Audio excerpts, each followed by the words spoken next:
Hi, it's Grandpa from Grammy and Grandpa Read, and today's book is a Scooby-Doo and You special. It's The Case of the Glowing Alien. It's a Collect the Clues mystery where you guys help out. It's by James Gelsey, and it's a scholastic book.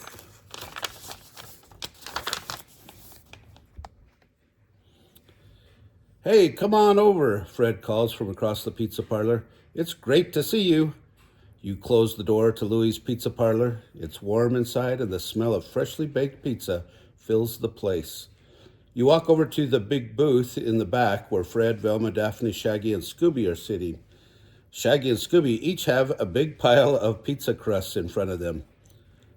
Are you ready, Scoob? Shaggy asks.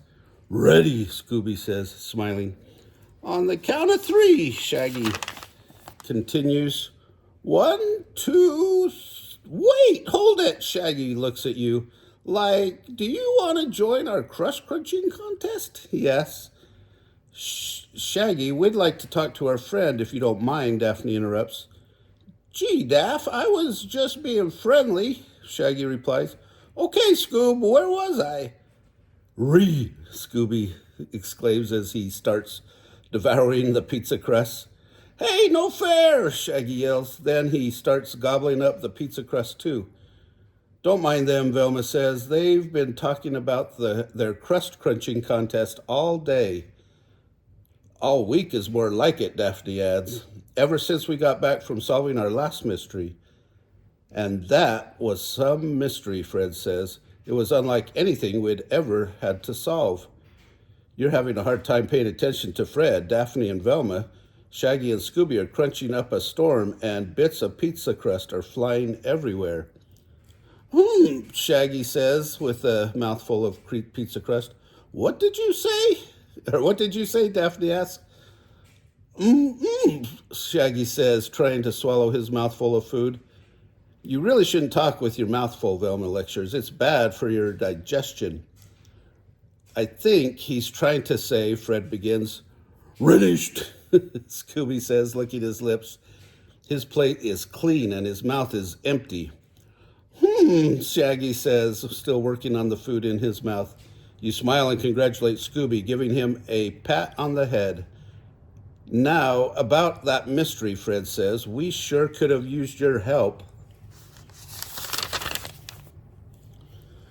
I bet you would have been able to figure it out in no time, Velma says. Just the thought of solving a mystery brings a smile to your face. Judging by your expression, Daphne says, I think you'd love the chance to solve the mystery, right? You bet, you say.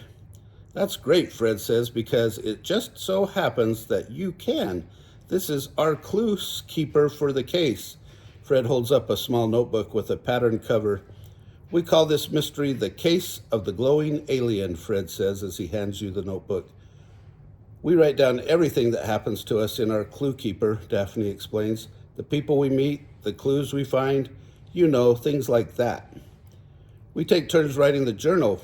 Fred adds, I was the writer for this mystery.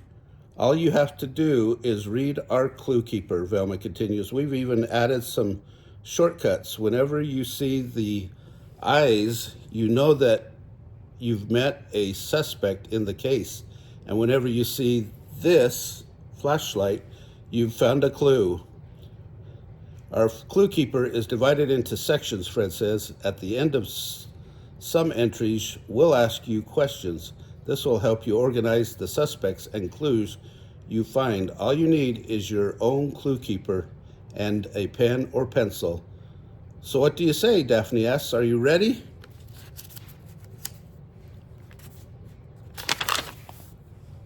Before you can answer, Shaggy interrupts. So, Scooby, how about 2 out of 3, he asks. Roar, room, Scooby says, shaking his head and patting his belly. Shaggy then looks at you. Like, I bet you're up for a crust crunching contest, right? He asks. Not now, Shaggy, Fred says. I think our friend has something a little more important to do, right? You nod your head in excitement. Right, you exclaim. Clue Keeper entry number 1. The gang and I arrived at a High Point Park for a big picnic celebrating the park's opening. The park sits on top of a large hill, making it the highest point in the county. The park used to be an old dump. Then some people decided to volunteer their time to clean it up. A lot of people were there that afternoon enjoying the view from the observation platform. Others were playing catch on the great lawn in front of the main pavilion. And still others were there for the food. So, where's the barbecue? Shaggy asked. Right over there, young man, a woman replied. It was Cecilia Cornwallis. She's the one who organized all the volunteers. Cecilia was a tall woman dressed all in green. She wore a yellow scarf tied around her neck. The park looks beautiful, Daphne said. You'd never know know what used to be up here. Yes, I'm very proud of this park, Cecilia told us, but I am worried that it may not last very long. Why not? Velma asked. Since this is a volunteer effort, we need the town's approval to make it an official park, Cecilia explained. But there are a lot of people who want the land to be used for other things. I'm afraid that if anything goes wrong today, one of them might just get their way. And I'll bet dollars to donuts it'll be me, said a man walking by. He stopped and joined our conversation. But don't worry, darling. I'll give you full credit. Directed by Cy Stroganoff, set design by Cecilia Cornwallis and her volunteer cleanup brigade. The man laughed. Who suspect? Don't laugh, Cy, Cecilia warned. You may get your way, and if I have anything to say about it, and no one will. Oh, you may not get your way. We'll see, Cecilia, the man said. He turned to us and introduced himself. I'm Cy Stroganoff. Pleased to meet you. Cy Stroganoff? Shaggy said. Like you directed Scooby's and my favorite movie, Attack of the Crazy Pizza Man. Ah, one of my early classics, I said. What brings you to High Point Park? I asked. I'm here to direct a movie, Cy said. This park is the perfect setting, of course. We'll need to put in some cactus plants and tear up some of the grass. You wouldn't, Cecilia said. I probably will, Cy replied, especially once the town council realizes how much money and tourism my film will bring to this place. Ms. Cornwallis, you don't look so well, Daphne said. Would you like some water or something? A very good idea, Cecilia said. Please, excuse me. Cecilia walked away. What kind of movie are you making, Mr. Stroganoff? Shaggy asked. Return of the Crazy Pizza Man? No, Cy replied. It's a special movie that requires the unique characteristics of this beautiful park. Is it about nature? Velma asked.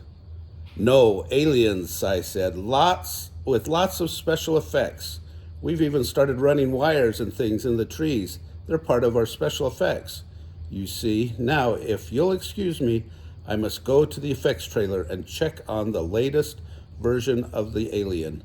Once Cy Stroganoff walked away, Shaggy said, I think Scooby and I are ready for a little barbecue. What do you say, pal? Roulette, agreed Scooby.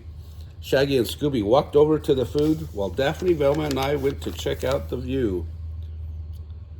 Velma's mystery-solving tips. Hey, did you notice the eyes back on the page 10? That was a tip that you found your first suspect.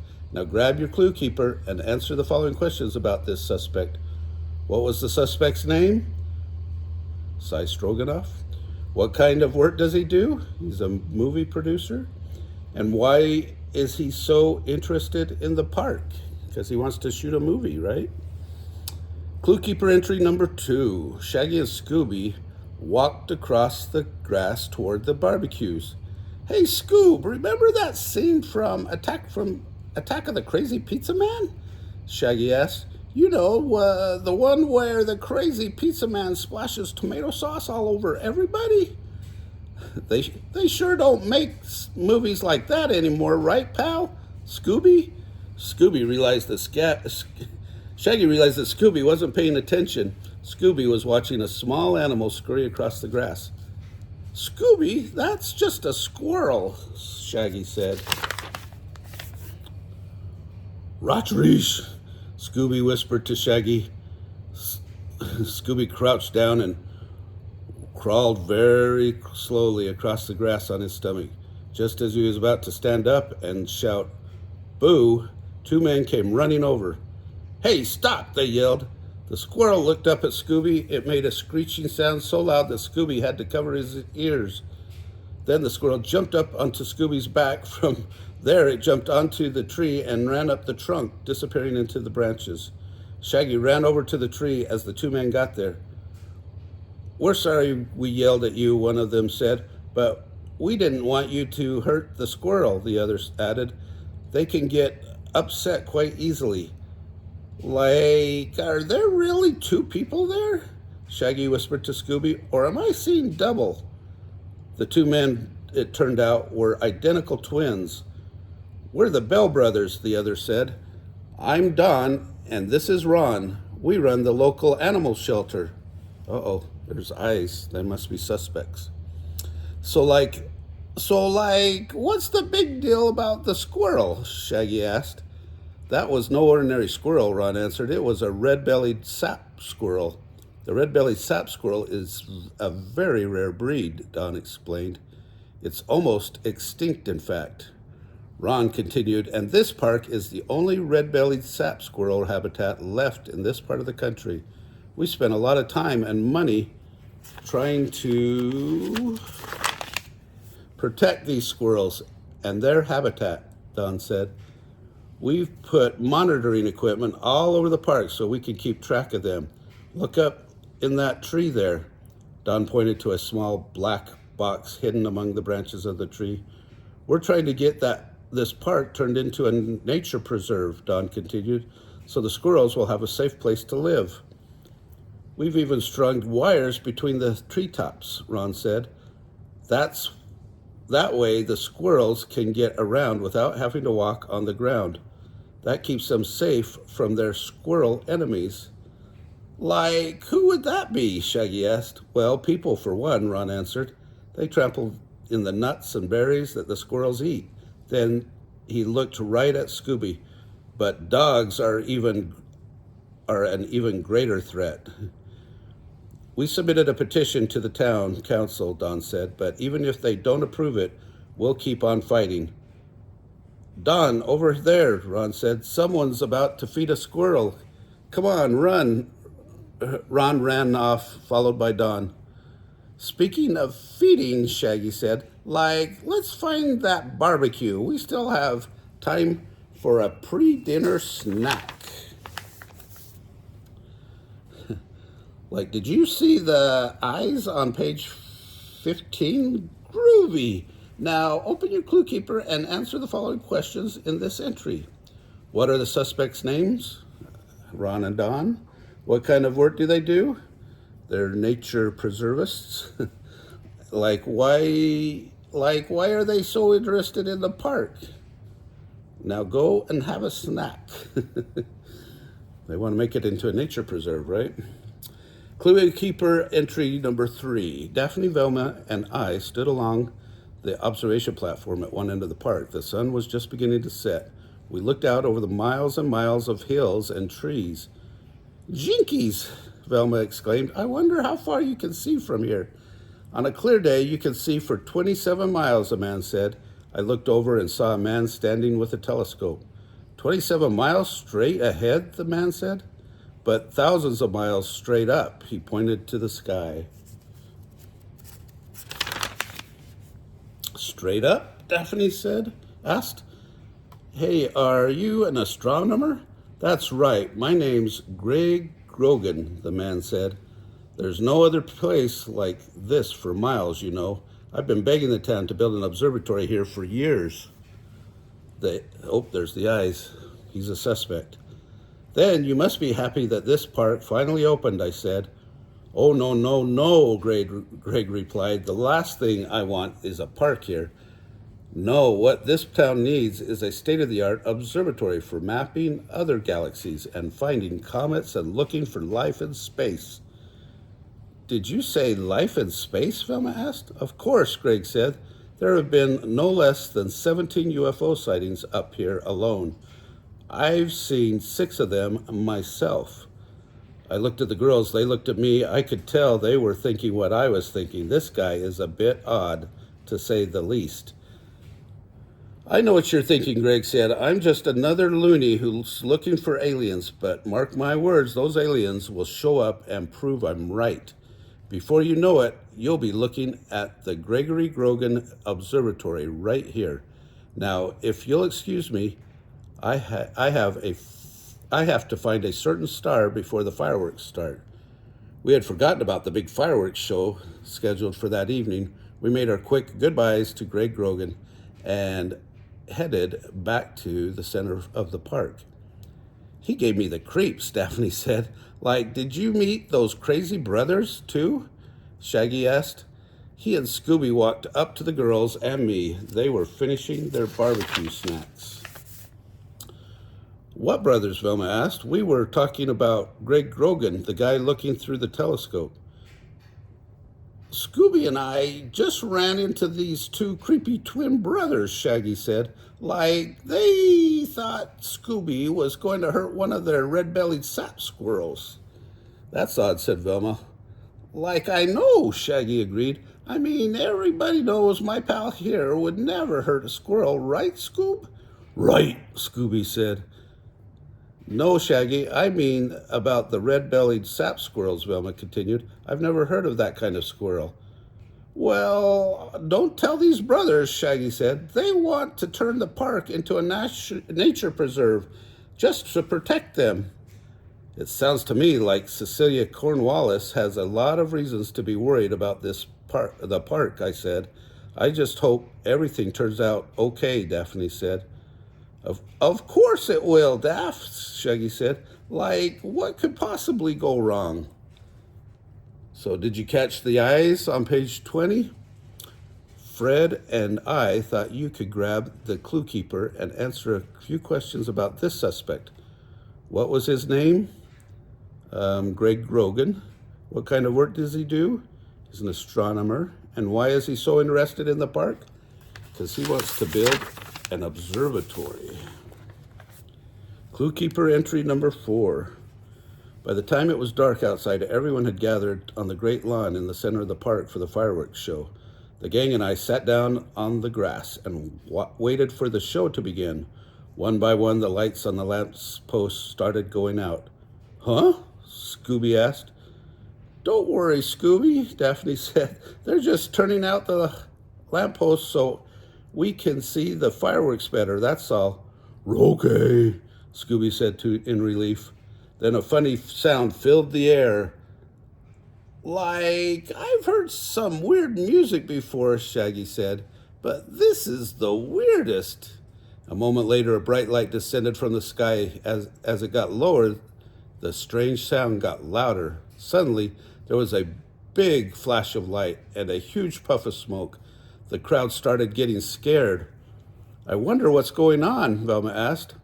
Could it be spaceships? Shaggy asked, shaking with fear. Now, from out of nowhere, a strange-looking creature appeared to fly through the air. It had a small round head and long arms and very skinny fingers, and its skin seemed to glow in the dark. The alien started making a strange and scary sound. It was so loud, Scooby had to cover his ears. Zoinks! It's a space alien, Shaggy yelled. Everybody run! The other people sitting on the lawn stood up and ran away, screaming.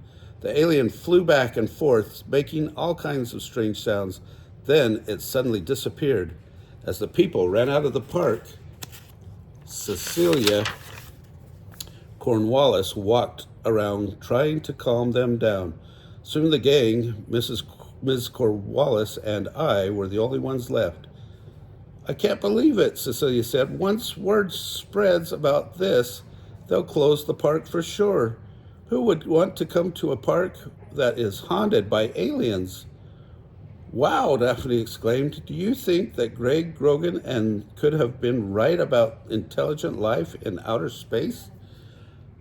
I don't know about outer space, I said, but I do know there's intelligent life right here on Earth, and I think we need to use it to figure out if the alien is for real. Fred's right, Daphne said. Ms. Cornwallis, I asked. Don't worry about a thing. The Mystery Inc. gang is on the case. Thank you, kids, Cecilia said. Is there anything I can do to help? You can start by turning the lamppost back on, Velma said. We'll need every bit of light to help us search for clues. Would you happen to have any flashlights, Daphne asked. In my car, Cecilia answered. I'll get them right after I turn the lamppost back on. When Cecilia returns with the flashlights, we'll split up to look for clues, Fred said. Clue Keeper entry number 5. Cecilia Cornwallis returned with 4 flashlights. Thanks, Miss Cornwallis, Daphne said. Do you want to join us? No, thank you, Cecilia replied. I'm still a bit shaken up by the whole thing. I'm going to rest in the main pavilion. Come get me as soon as you find something. Daphne and I will check out the other side of the park, I said. You know where the spaceship seemed to land? Great idea, Velma said. Shaggy, Scooby, and I will look around here for signs of the alien. We'll meet back in the main pavilion, I said. Now, let's get started, Fred said. Daphne and I walked across the great lawn. I noticed that the alien only moved between those 2 tall trees, Velma said. She pointed toward a couple of trees on the opposite side of the lawn. Shaggy, Scooby, you two check out that tree, Velma instructed. I'll look on the other side. If you find anything suspicious, flash the flashlight quickly 3 times. Velma walked to the other side of the great lawn. Shaggy shined the flashlight in front of him, and Scooby. They walked quickly to the tree. I don't see anything here, Shaggy said. Do you, Scoob? Scooby said. Oh, well, that's the way it goes, Shaggy said. At least we tried. What do you say we head back to the pavilion to see if we can get something to eat? Right, Scooby said. Shaggy and Scooby turned and walked toward the main pavilion. On their way, a flashing light caught their attention. I think Velma's found something, Shaggy said. They changed direction and walked across the lawn to Velma. She was standing next to a tree. She shined her light up into the branches. Tell me what you see, Velma said. Shaggy and Scooby looked up. Like a tree, Velma, Shaggy replied. No, where my light is shining, Velma said. Reefs, Scooby answered. And branches, Shaggy added. Don't you see that small black box on the branch? Velma asked. It's right there. Shaggy and Scooby looked up again. Oh yeah, Shaggy said. It looks like a miniature stereo speaker. Ooh, that's a clue. Doesn't that strike you as odd? Velma asked. Shaggy thought for a moment. Yeah, I guess so, Shaggy said. Like, why would squirrels be listening to music? Shaggy said to Scooby. My point exactly, Velma said. I mean, squirrels don't even have ears. Shaggy continued. Oh, brother, Velma said, rolling her eyes at Shaggy's response. I'm going to see if there are small black boxes in other trees.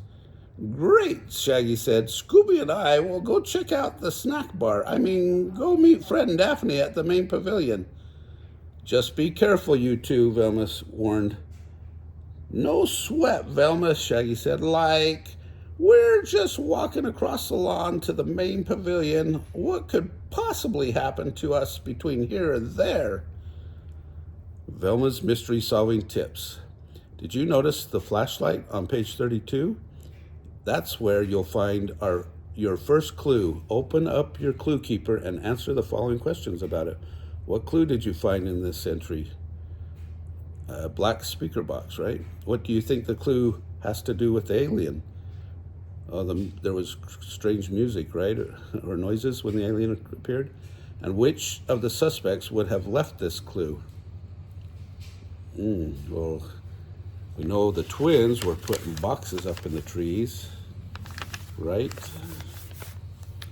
Clue keeper entry number 6. Shaggy and Scooby walked across the grass towards the main pavilion. Like, did you hear something, Scoob? Shaggy asked. Scooby tilted his head and raised his left ear. Then he slowly moved his head from left to right. Ruh-roh, Scooby reported. Must be my imagination, Shaggy said. For a second, I thought I heard the crazy pizza band following us. Shaggy and Scooby looked at each other. Then they started walking a little faster. Scooby, quit walking so close to me, Shaggy complained. Like your breath is melting the back of my neck. Rory, Scooby said. Shaggy looked over and saw that Scooby was walking next to him, not behind him. Scoob, since you're not following me, whispered Shaggy, can you tell me, like, who is following me? Scooby looked at Shaggy and then behind him. Raelian, Scooby yelled. Zoinks, Shaggy echoed. Run, Scoob! The alien chased Shaggy and Scooby all the way to the main pavilion. It made terrible screeching sounds. Shaggy and Scooby tried to run inside the main pavilion, but the door was locked. When they turned to run the other way, they noticed the alien was gone. Hey, like, he's gone, Scoob, Shaggy said. Shaggy and Scooby heard someone's footsteps in the grass. They saw some kind of light getting closer. Zoinks, it's back, Shaggy cried. He's gonna melt our eyeballs, turn us into rocks. Goodbye, Scoob, old pal. Shaggy closed his eyes tightly. After a minute or two, he opened his right eye to see where the alien was. Daphne and I were standing in front of him. Would you mind telling us what you are doing, Shaggy? Daphne asked. Like the alien chased me and Scooby, Shaggy said. Where's Velma? I asked. She was looking for more clues, Shaggy said. Like, I hope the alien didn't get her. We should probably go find her, Daphne said. Good idea, Daphne, I said. Let's go, fellas. Oh, no, you don't, Shaggy said. We're not going out there where some alien can chase us and beam its death ray at us. Okay, Daphne said. I just hope that the alien doesn't come back here looking for you two. She and I walked away. Right, Ross, Scooby called as he and Shaggy ran after us. As Shaggy and Scooby ran, they suddenly tripped on something and went flying into one another. Daphne and I stopped. Would you two stop or quit clowning around? Daphne asked. Like something tripped us, Shaggy said. Ripped Russ, Scooby agreed. Shaggy's right, Velma said. She walked out from behind a tree holding something. I found this harness attached to a thin cable running between those two trees. Oh, there's the flashlight clue. A harness and cable, Daphne asked. What's that doing here? It was used by our alien to appear to fly, Velma explained. Only when I took the harness down, I accidentally unhooked the cable. That's why Shaggy and Scooby tripped on. And now you need to see what Daphne and I found, I said. Come on. Shaggy and Scooby's mystery-solving tips. Like, Velma found another interesting clue by this entry. Did you find it? 2? Great. Now get your clue keeper and answer these questions about it. And, like, don't forget to give yourself another snack when you're done. What clue did you find in this entry? That was the cable, right? And the harness. What do you think the clue has to do with the alien? It's like Daphne, or like Velma says, he was using it to fly. Which of these suspects could have put the cables up across the trees? Well, the ones that were putting up the cables was the movie producers, people, right? Clue keeper entry number 7. The gang and I walked over to the far side of the great lawn. There were 2 big trees on opposite sides of the grass. Now watch closely, I said. I walked over to one tree and Daphne to the other. Ready, Daph? I asked. Ready, she replied. I reached up and pulled on a branch. Suddenly, a ball of colorful lights appeared near the top of the tree. The lights then started floating down. Zoinks! Shaggy exclaimed. It's the alien spaceship! No, it's not, Shaggy, Velma said. It's just a string of colored lights bunched together. I don't really care what they are, Shaggy said. They're flying.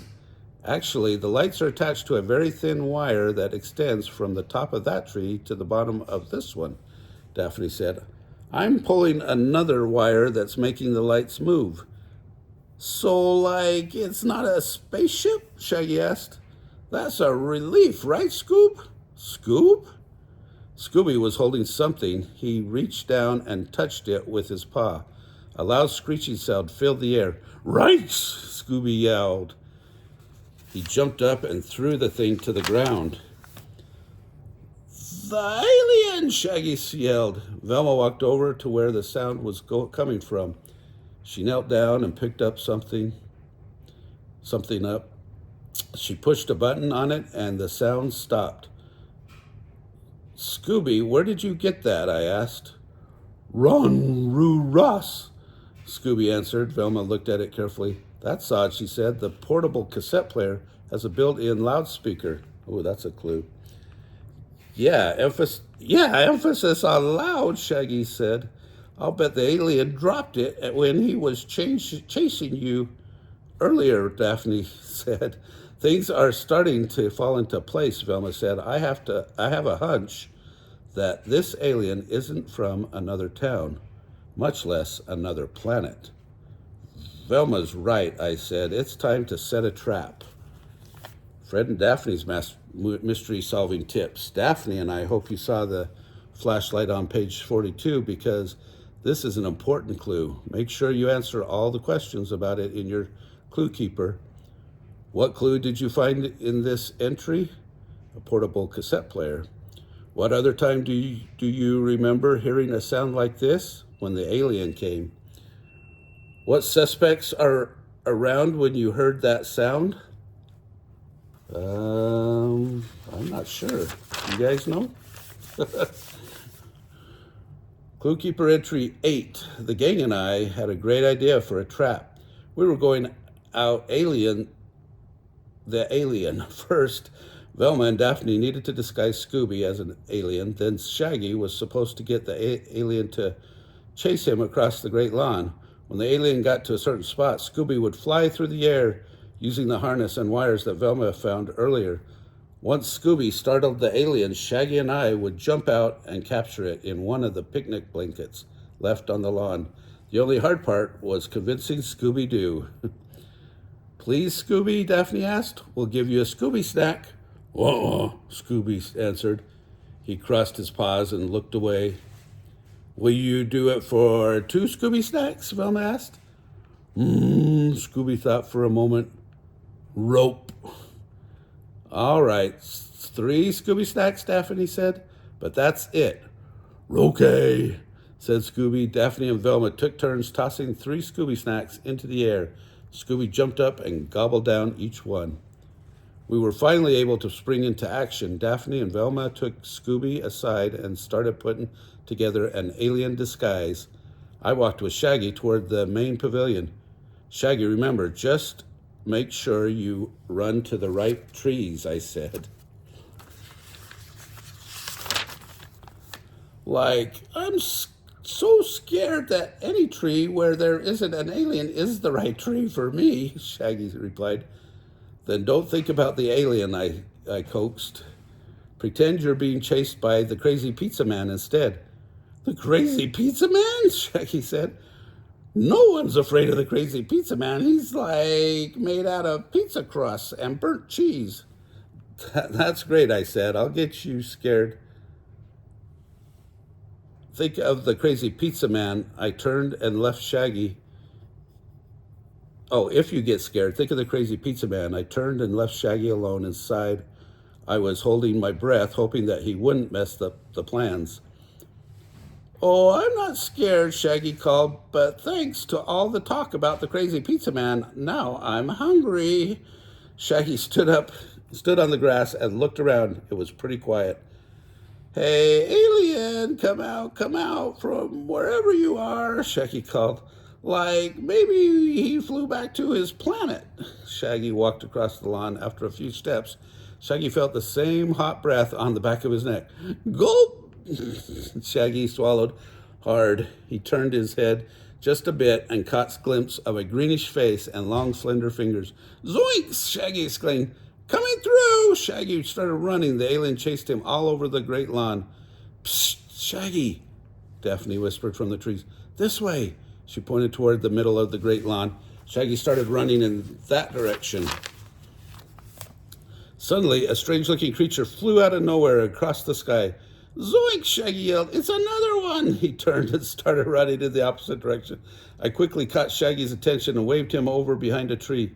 The alien was chasing Shaggy, saw the flying alien, who was really Scooby, in disguise. Scooby then made some strange alien sounds. Roar! Scooby moaned. The alien stared at Scooby. It reached its hands up and tried to grab Scooby's foot. Rights! Scooby yelled. Very quickly, Shaggy and I held a picnic blanket and snuck up behind the alien. Just as we were about to throw the blanket over the alien, we heard something snap.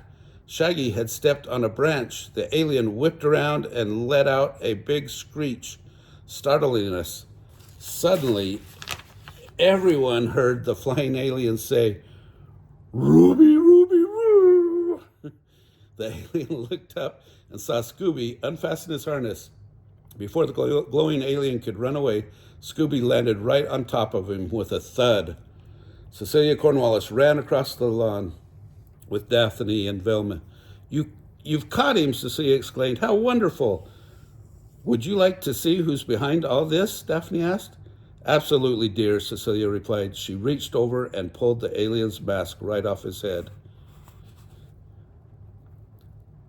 Hey, who ordered the spaghetti pizza? Louis shouts from behind the counter.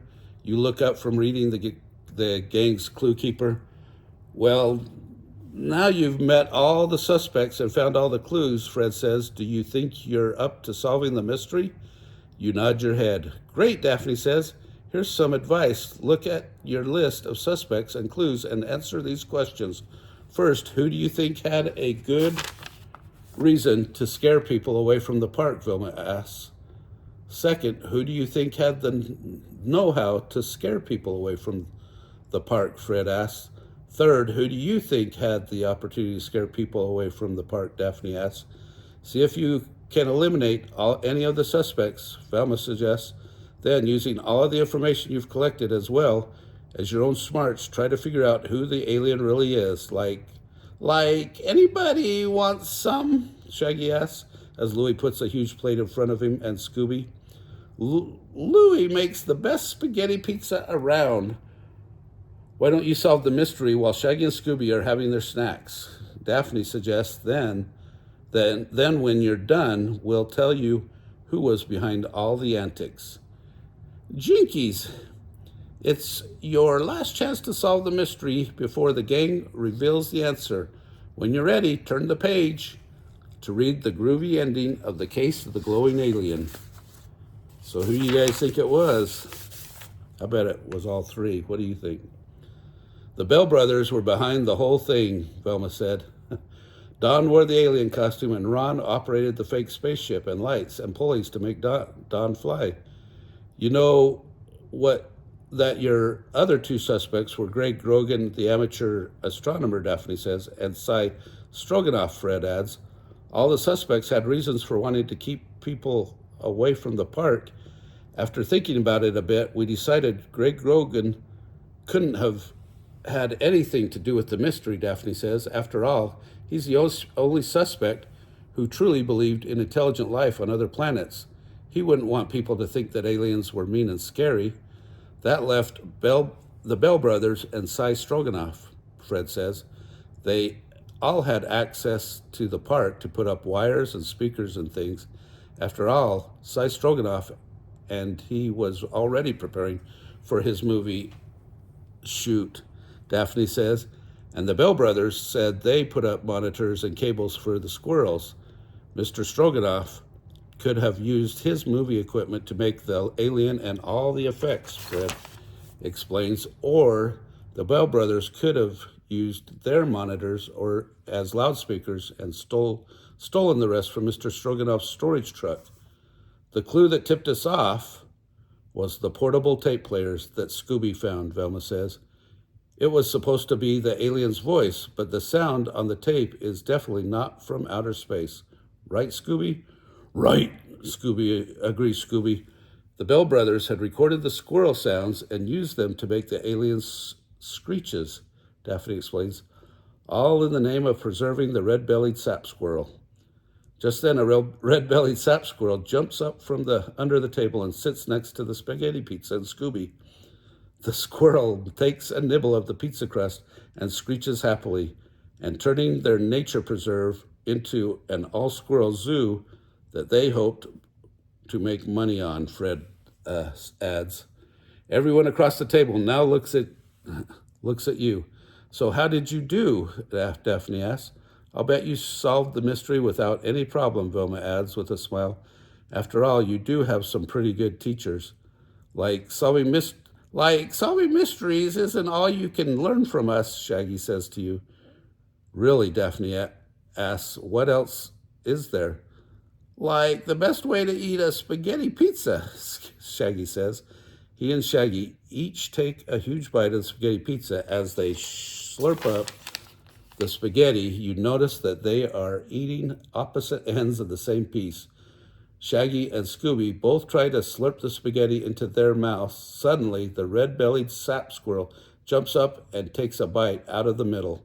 The ends of the spaghetti quickly disappear into Shaggy's and Scooby's mouths. The squirrel chews happily. Come back and visit us again, Fred says. There's always another mystery to solve. And like another pizza to eat, Shaggy says. Right, Scoob? Ruby, Scooby agrees. Oh, did you guys figure that out? I thought it was all three of them working together, but nope, it was the twins.